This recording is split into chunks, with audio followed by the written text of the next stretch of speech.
سعات دوی باشنی و ڕۆ نوێژە باراناتیە لە لای محەطەی کارەباگات بۆ ئاگاداری هەموو لای.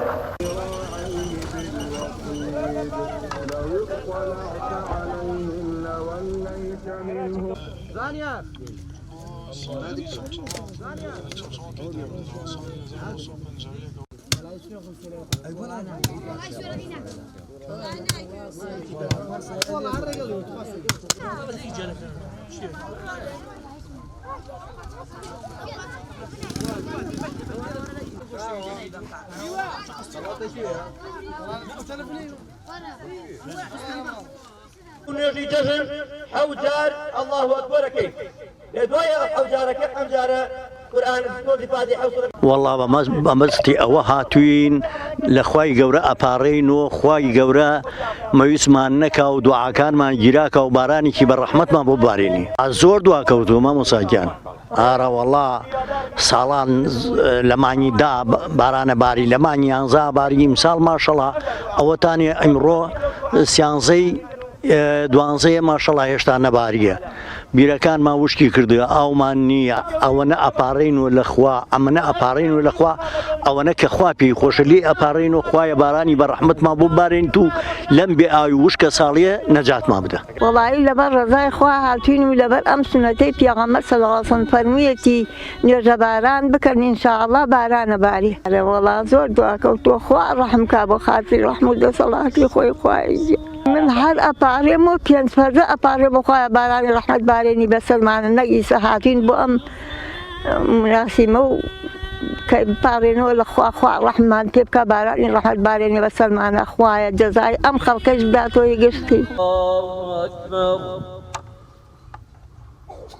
الحمد لله والحامية تسقى من عين آنية ليس لهم طعام إلا من سمع الله لمن حمده الله أكبر.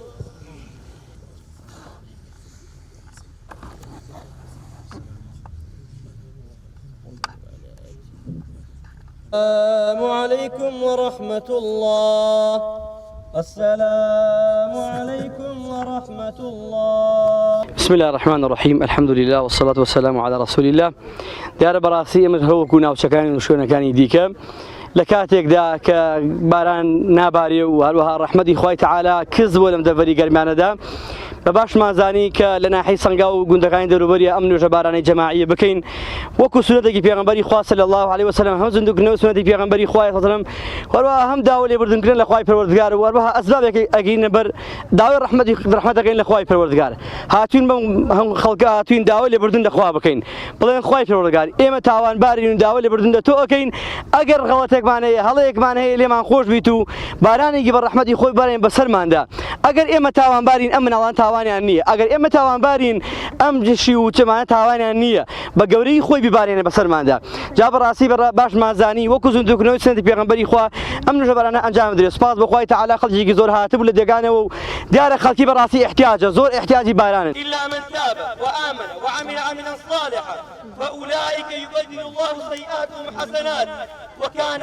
وهاتوا نقاط ما نكي وشنا هامتي ما نكي نريد بدري ما نكي يا ربي وهاتوا فانت كان يطقر نقول إخوة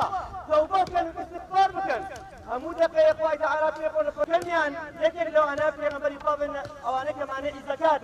أو أنا كزكاة